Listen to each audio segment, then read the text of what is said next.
प्रभु चिंतन करेंगे, गुरु स्मरण करेंगे। जिस विषय में हम कुछ समझना करना चाहते हैं उस विषय के अनुरूप हमारी बुद्धि एक साथ चले, इसलिए गायत्री मंत्र बोल के अपने विषय पर आएंगे। ओम नमस्ते सतेते जगत कारणाय, नमस्ते चिते सर्वलोकाश्रयाय, नमोद्वैत तत्वाय मुक्तिप्रदाय, नमो ब्रह्मणे व्यापिने शाश्वताय।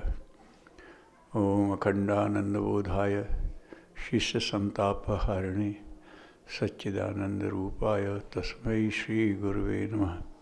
ओम विश्वानि देव सवितरध्वरितानि परासव यद्भद्रं तन्नासव।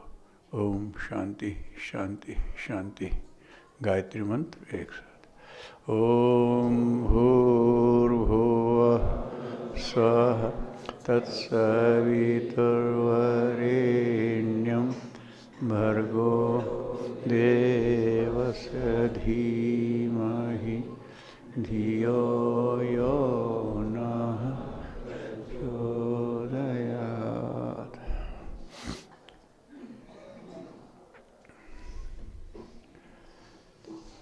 उपस्थित देवियों भाइयों, हम युग ऋषि के बताए हुए रास्ते पर चलने का प्रयास करने वाले नैष्ठिक लोग हैं। तो चलते हुए बार बार आत्मसमीक्षा करनी पड़ती है कि जो हमने किया तो उनके कहने से किया तो अच्छा ही किया होगा, लेकिन कहीं चूके भी होते हैं ना। कहते हैं परमात्मा करता है तो सब अच्छा करता है, लेकिन ये बंदा भी तो कुछ करता है, ये तो अपनी डाल देता है बीच बीच में। विनोबा जी का एक बहुत अच्छा सूत्र है, उन्होंने कहा हमारी प्रगति हो रही है बराबर, हमारी प्रगति हो रही है बराबर, लेकिन धीरे धीरे हो रही है उसकी वजह से और धीरे धीरे हमारी वजह से। उसकी गति पे हम नहीं आ पा रहे, इसलिए धीरे है, नहीं तो उसका गति तो उसके काम से, उसका काम तो उसकी गति से होना चाहिए ना। क्यों? संकल्प होते ही काम होता है, ऐसा है उसका तो लेकिन हम भी उससे कहीं जुड़े हैं तो हमारी भी तो कोई गति होना चाहिए। हम वो गति नहीं पकड़ पाते हैं तो क्यों? तो ये समीक्षा होनी चाहिए। हमारे अंदर भी चेतन भी है और पदार्थ भी है। चेतन की गति बहुत ज़बरदस्त है, मन की गति बहुत ज़बरदस्त है, लेकिन पदार्थ के शरीर का संचालन भी तो वही चेतन ही कर रहा है ना। तो इसमें भी तो कुछ गति आनी चाहिए।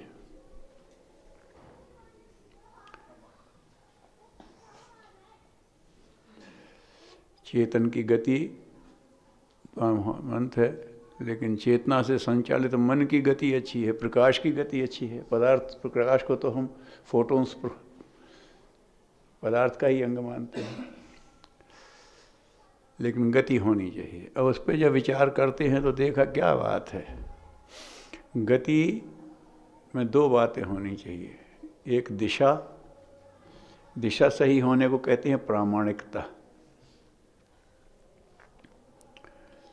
दिशा प्रामाणिक नहीं है तो फिर कहीं भी है, बहुत एक्टिव हैं, सारी दुनिया शहरों में चलो भागे फिर रहे हैं दिन रात, कहीं चैन ही नहीं है, लेकिन कुछ मिल नहीं रहा क्योंकि दिशा ठीक नहीं है।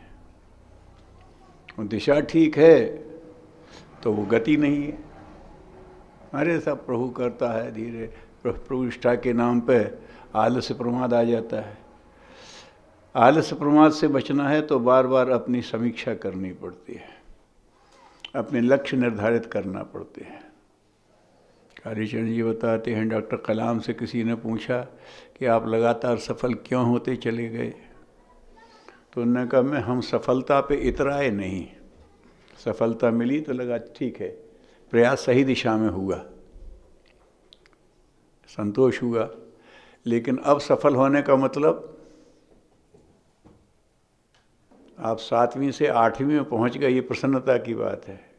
लेकिन एक बात ये भी सच है कि अब आपका लोड बढ़ गया, अब 8वीं की पढ़ाई करनी पड़ेगी। क्यों सर? हर सफलता आपको एक उन्नत कक्षा में पहुंचाती है, और वो उन्नत कक्षा आपसे कुछ और विशेष, जो आपने किया था वो तो ठीक था, और उससे कुछ विशेष पुरुषार्थ की अपेक्षा करती है, और वो आप नहीं कर पाए तो फिर मुश्किल में पड़ जाएंगे। नहीं साहब, हमने किया था ना, जो किया था वो उसने आपको रिजल्ट दे दिया, अब जो करना है उसमें कुछ अधिक चाहिए। तो डॉक्टर कलाम ने कहा, हमने सोचा कि अगली चुनौती बड़ी आएगी तो हमें अपनी क्षमता को कुछ अधिक विकसित करना चाहिए।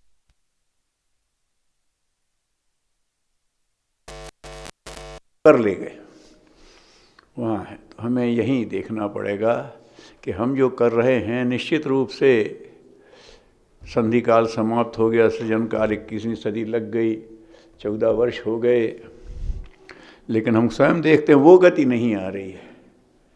जहाँ हम हैं और हम कहते हैं हमारा काफ़ी अच्छा प्रचार है, वहाँ भी अगर आप हिसाब लगाएं तो 5-10%, 20%, परिचय वहाँ और भी कम। जबकि ऋषि ने क्या कहा है कि लक्ष्य ये रखो कि 100% को जानकारी हो। प्रचारात्मक कहता कि जो 100% तक जाए, माने ना माने इसकी चिंता नहीं। हम ये तो नहीं कह सकेंगे कि कोई कहता था हमें पता पड़ता तो हम तो साथ आ जाते।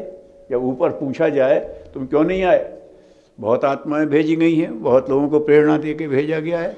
जब ईश्वरी चेतना आती है तो ईश्वरी संकेत से कुछ अच्छी आत्माएं भेजी जाती हैं, वो यहाँ आकर के बिखर जाती है। उन्हें ऋषि बंदरों की तरह खोजना पड़ता है, हनुमान की तरह उनकी शक्ति का याद दिलानी पड़ती है।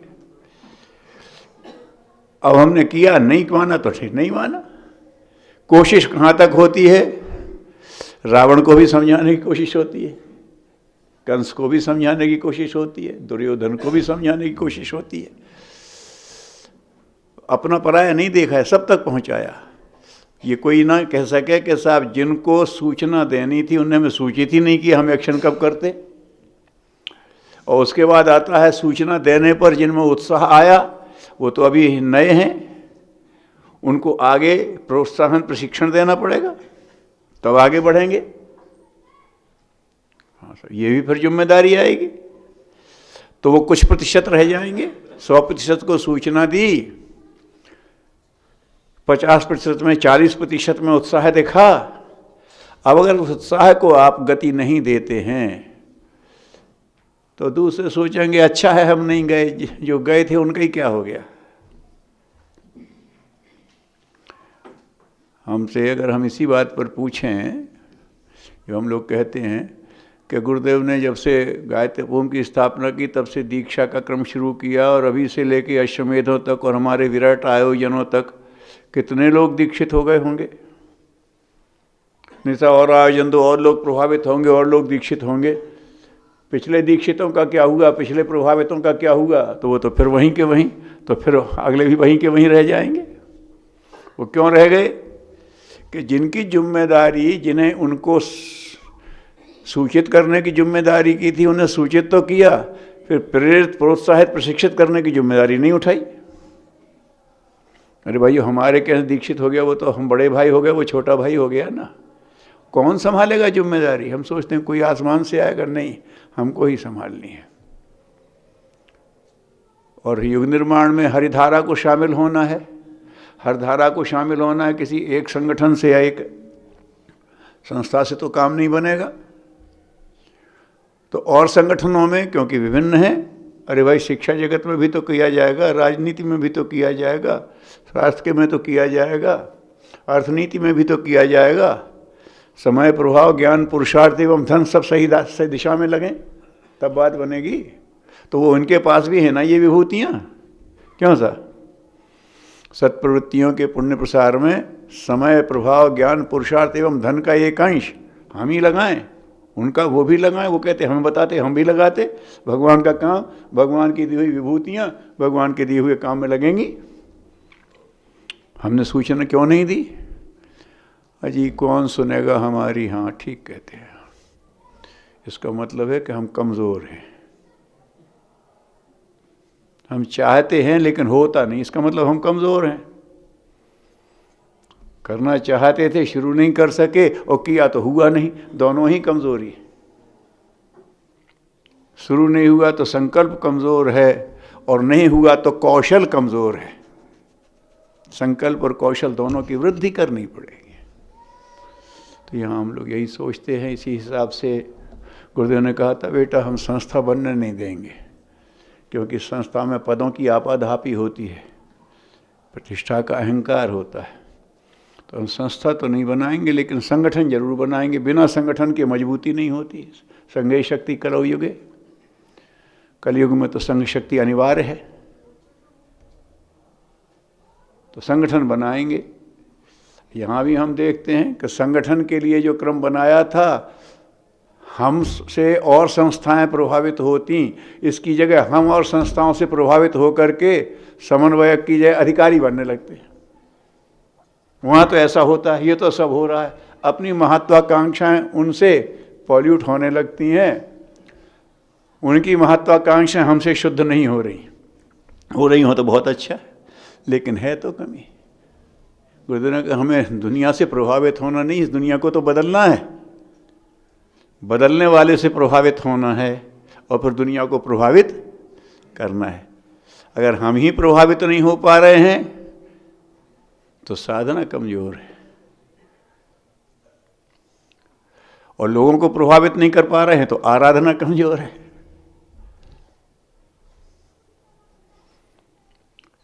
तो ये कमजोरी तो हटाना पड़ेगी,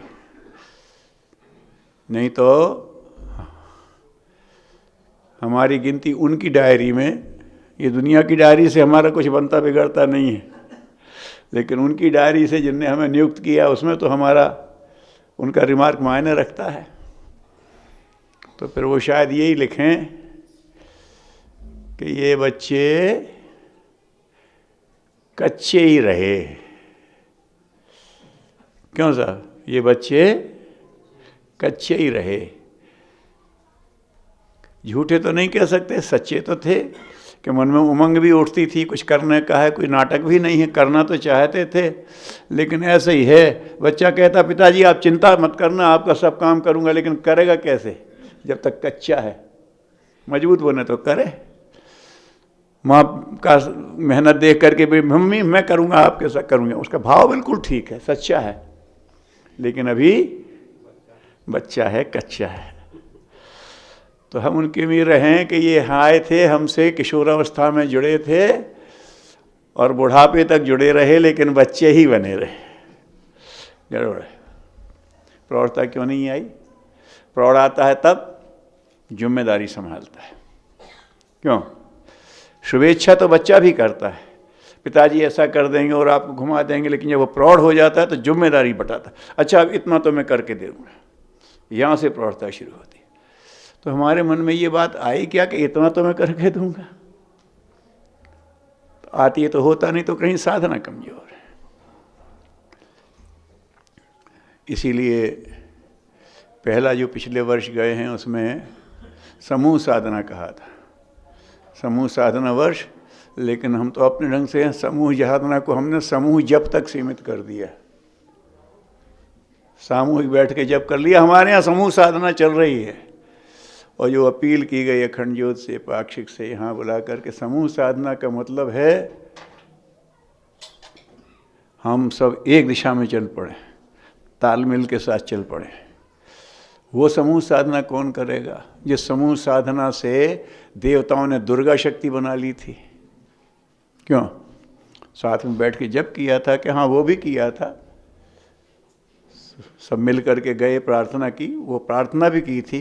फिर अगर वो ऊर्जा देते हैं तो वो तो सब में बट के आएगी। क्यों? सूर्योदय होगा, अब वो शक्ति इकट्ठी हो जाए लेंस में तो फिर आग लगेगी।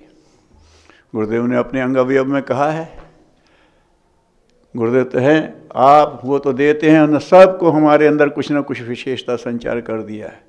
मिलोगे, एक साथ हो जाओगे तो शक्ति बन जाएगी। इसे लिख दिया उन्होंने, आप सबकी सम्मिलित शक्ति का ही नाम वह व्यक्ति है जो ये पंक्तियां लिख रहा है।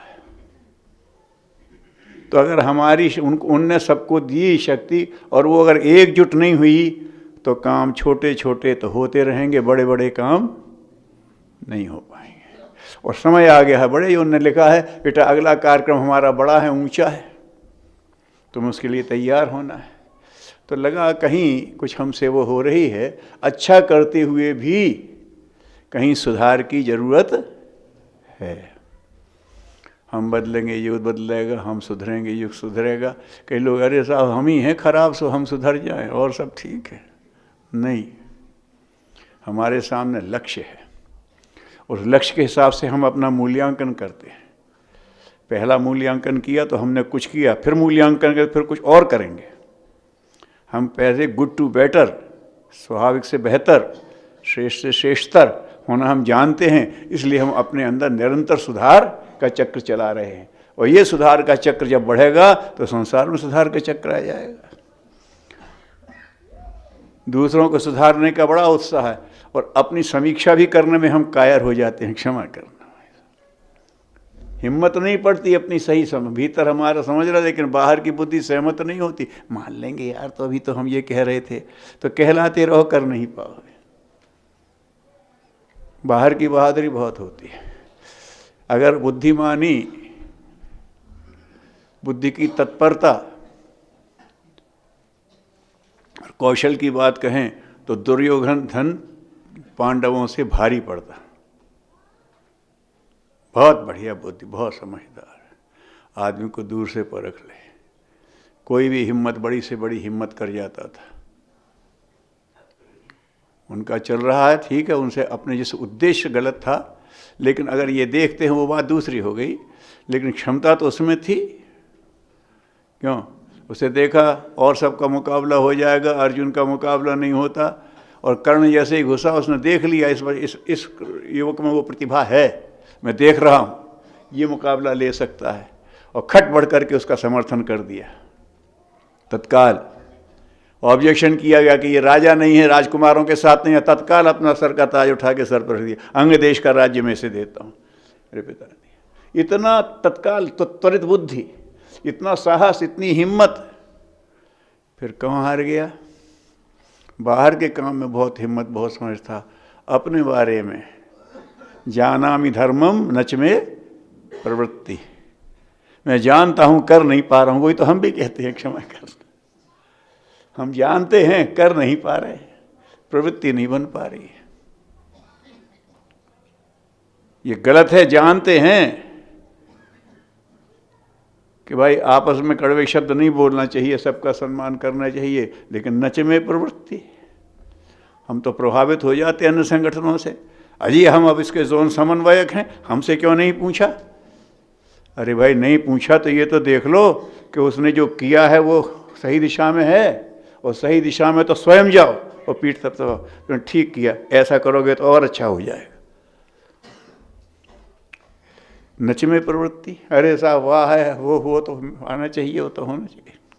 देखना पड़ेगा उसके हिसाब से, जो काम हमें सौंपा गया है उसके हिसाब से समीक्षा करो। दुनिया के हिसाब से तो हम संत हैं, दुनिया के हिसाब से तो हमें कोई व्यसन नहीं है, दुनिया के हिसाब से तो हमने रिस्क लिया है, अपनी कमाई कम होते हुए भी भगवान का काम करने का, व्यस्त होते हुए भगवान के लिए समय निकालने का, दुनिया के हिसाब से तो हमने किया है। लेकिन जिसने जो उस हिसाब से हुए क्या? तो एक उदाहरण देता हूँ मैं लोगों से। चाकू वही है जिससे पेंसिल छीनी जाती है, जिससे हत्या की जाती है, जिससे सब्जी काटी जाती है, और जिससे जीवन दान का ऑपरेशन किया जाता है। चाकू ही है सब तेज चाहिए, लेकिन हत्या करने के लिए, पेंसिल छूलने के लिए उसे तेज होना जरूरी है, शुद्ध होना जरूरी।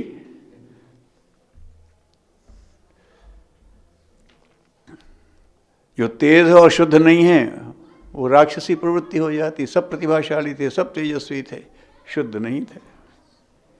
शुचिता, उधर तो ध्यान नहीं दिया। तो हमारी शुचिता कैसी होनी चाहिए? हमारी होनी चाहिए कम से कम सब्जी काटने वाले चाकू की, और अच्छा हो के ऑपरेशन वाले चाकू की हो जाए। सब्जी वाले काटने वाले चाकू हो जाएंगे तो लोगों को जो हम परोसेंगे वो इन्फेक्शन नहीं होगा। ठीक है ना?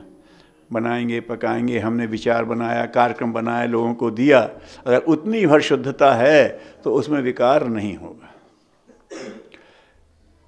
लेकिन और अगर शुद्धता ले आए हम, तब फिर हम ऑपरेशन के चाकू हो जाएंगे, फिर हमारा सर्जन हमें उठा लेगा हाथ में, फिर उसका कौशल हमारे माध्यम से चलेगा। क्यों सा? चाकू कुछ करना, कुछ नहीं करना, करेगा तो सर्जन, लेकिन चाकू को उतना ही शुद्ध होना चाहिए जितना सर्जन का हाथ।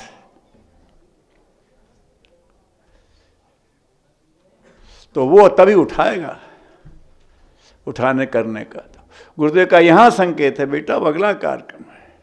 हम अपने मुकाबला उस दुनिया से करते रहते हैं, उनसे तो हम अच्छे हैं।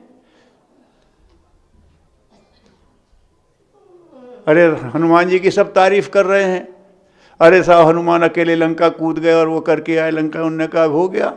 लेकिन हनुमान उससे अपना मूल्यांकन नहीं करता, नहीं तो सफलता से हमारी तरफ फूल जाता और अगला लक्ष्य भूल जाता।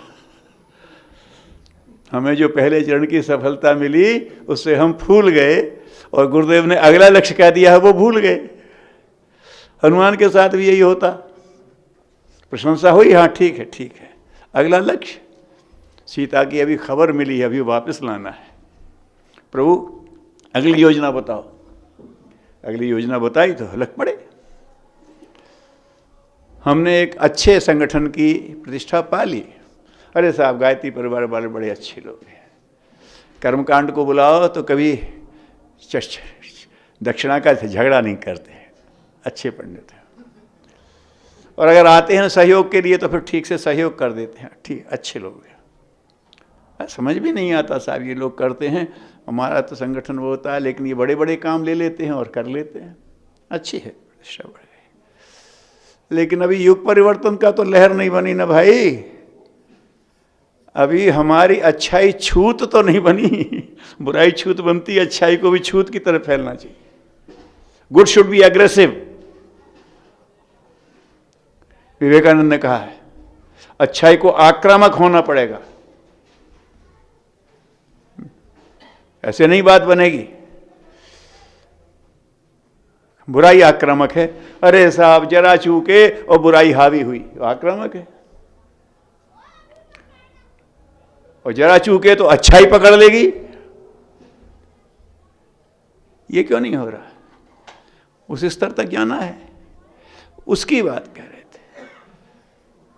सामूहिक साधना वर्ष कहा, समूह साधना वर्ष कहा, तो सामूहिक जप तो किया, सामूहिकता की साधना तो नहीं की। जहाँ की हो उनको धन्यवाद, उसके वो रिजल्ट्स नहीं आए जो चाहे। उसी के ये कहना पड़ रहा है कि साहब वो गुरुदेव ने पहले बनाए शक्तिपीठ, तो काय के लिए बनाए थे भैया शक्तिपीठ? क्या कहा था शक्तिपीठ बनाने में? कि देश में पूजा के घर कम हैं इसलिए और पूजा के घर बनाना है। कोई गायत्री माता को नहीं पूजता इसलिए गायत्री माता की मूर्ति सब जगह स्थापित करना, ये डिक्लेरेशन था क्या गुरुदेव का? शक्तिपीठ बनाने में ये घोषणा थी क्या?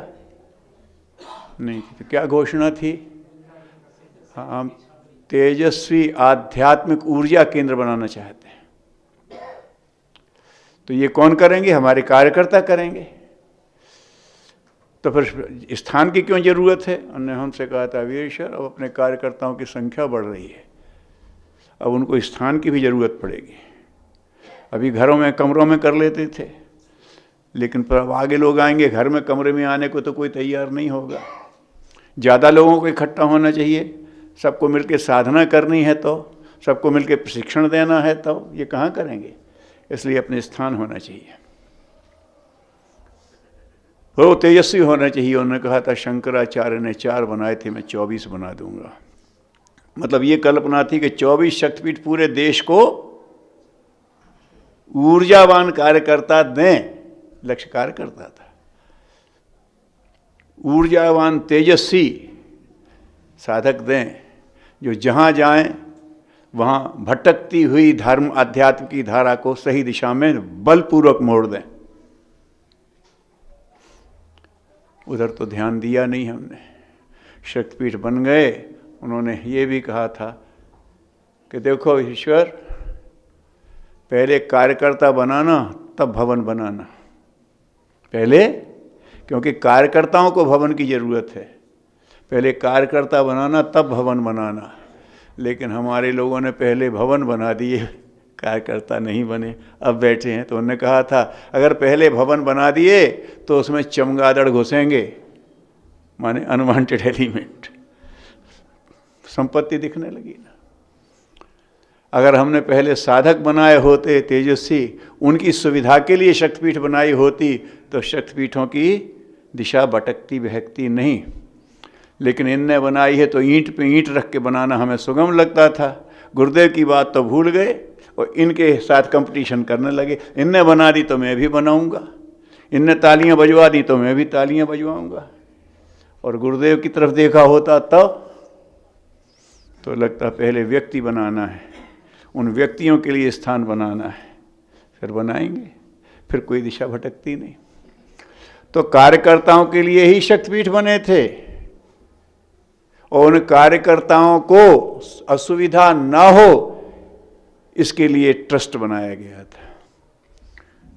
क्योंकि कानूनी दिक्कत आ जाएगी, यहाँ संपत्ति बनती है, चल अचल संपत्ति होती है, वो या तो किसी व्यक्ति की मानी जाएगी या कोई रजिस्टर्ड बॉडी होना चाहिए, नहीं तो वो व्यक्ति का टैक्स लगा देंगे, हमारे लोग परेशानी में पड़ जाएंगे।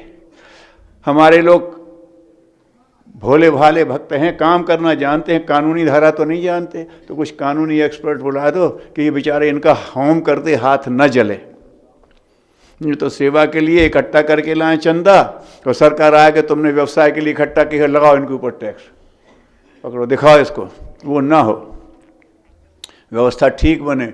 इसलिए कुछ ऐसे लोग जिनके पास समय भले कम हो लेकिन जो सदाशयता संपन्न हो, समझदार हों, उनको विश्वास पात्र माने ट्रस्टी, विश्वास पात्र मान करके कार्यकर्ताओं को सहयोग देने के लिए, सुविधा देने के लिए जिम्मेदार बना दो। शांति कुंज तो नहीं जाएगा हर जगह, वहाँ ही कुछ ऐसे व्यक्ति हैं जो देखें कानून का भी उल्लंघन ही हो रहा है, व्यवहारिकता है और सब में संतुलन कैसे बैठे, ये समय देते हैं, ये धन देते हैं, इनके पास प्रभाव है, इनके साथ पुरुषार्थ है, सबकी संगति कैसे बैठती रहे, इसके लिए काम करें। लेकिन वो हुआ नहीं। कुछ जगह हुआ है तो वो धन्यवाद के पात्र है। उसी से समझ में अगर उन्होंने का हुआ होता तो फिर ये अलग से कुछ करने की बात समझ में नहीं आती। क्योंकि गुरुदेव ने प्रारंभ में ही कहा था कि हमारा संगठन का आधार मंडल होंगे, मंडल होते, मंडलों के कार्यकर्ता अपनी योजना बनाते, शक्तिपीठ उनको सुविधा देते, बात बनती।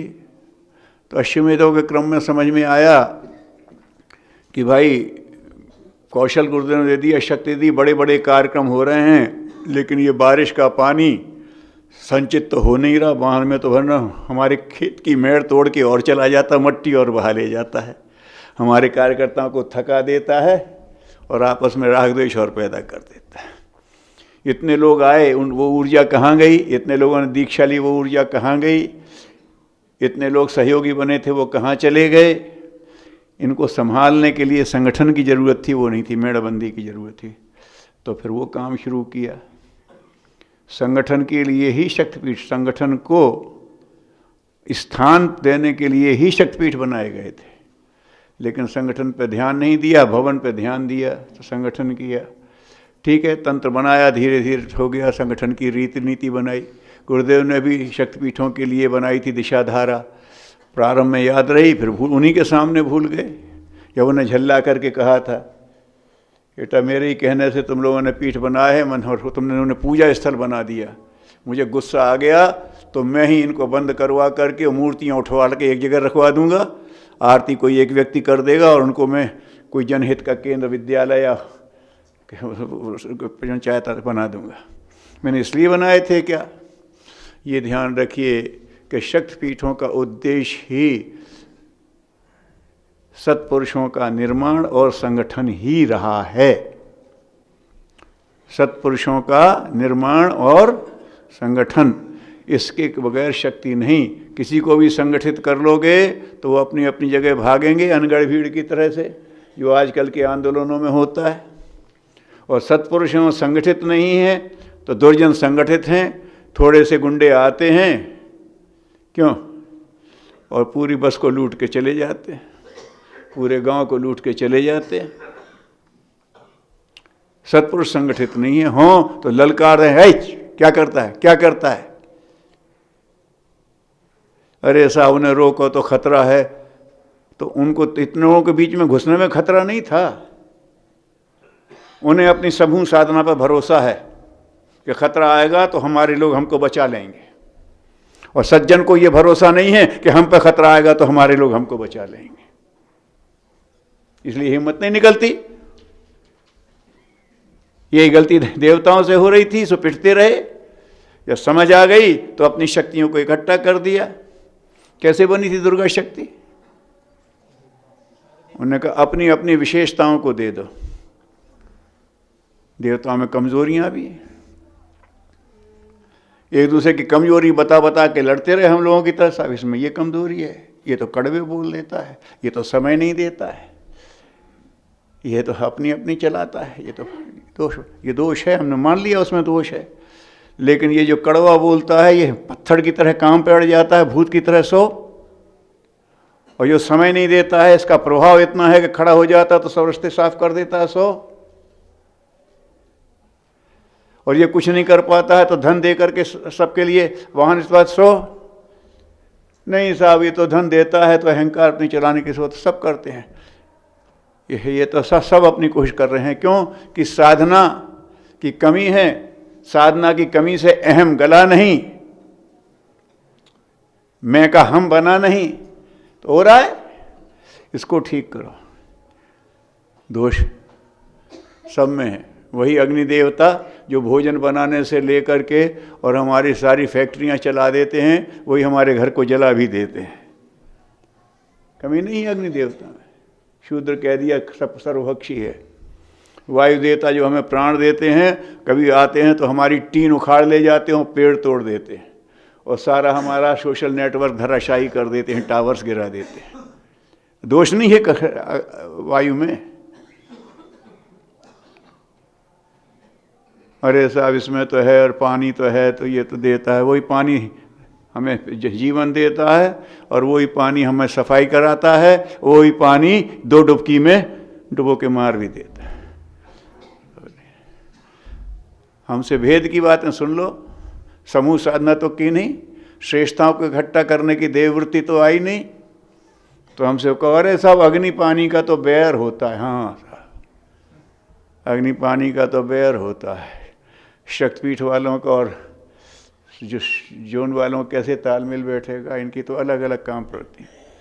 तुम्हें दिखता है भाड़ दिखता है। आँख ठीक करो अपनी। ओम भूर्भुवः स्वः तत् देखते हो, भूर्भुवः स्वः में व्याप्त है उसे देखते हो, और गुरु के प्रति निष्ठावान व्यक्ति तुम्हें नहीं दिखाई देते। क्या दृष्टि ठीक हुई? अभी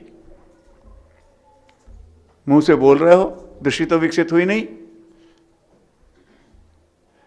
इनमें बैर है। अच्छा ये बताओ बहन जी, सिर्फ केवल अग्नि या केवल जल से खाना पक जाएगा?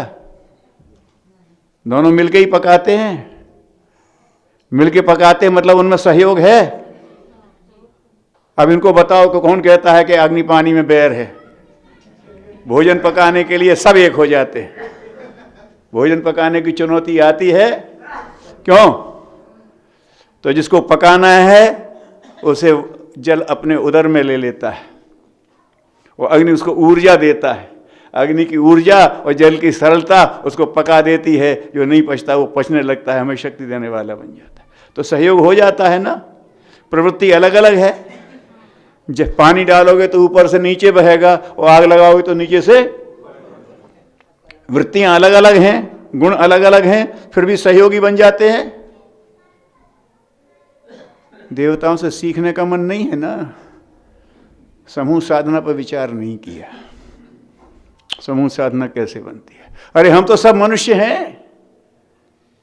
पानी की प्रवृत्ति नीचे की अग्नि होगी, हम तो मनुष्य, हमारी की मनुष्य प्रवृत्ति में तो मनुष्यता है। क्यों?